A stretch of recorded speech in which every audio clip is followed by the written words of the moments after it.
Hello everyone and welcome back to Kanen Coffee. Here we have this beautiful Pasquini Hot 90 espresso machine. Now this machine was brought here because this was stuck on the opening position, leaving the machine release a lot of water through the hot water one as it was getting pressure. So it was not pressurizing because this thing was completely open and there was a lot of water coming out through here.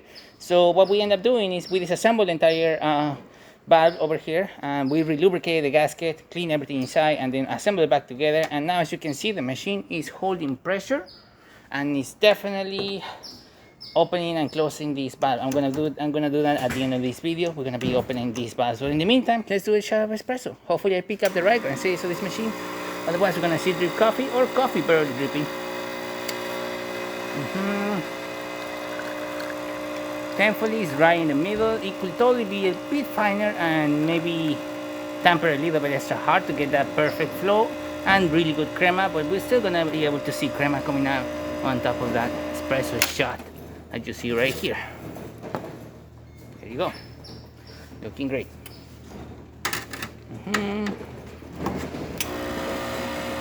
Excellent flow coming out of the machine. Working excellent. Working great.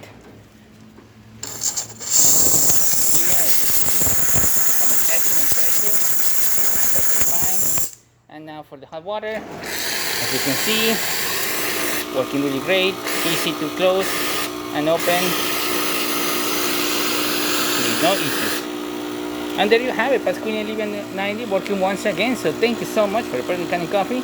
Please subscribe to our channel for more content like this every day, and thanks for watching.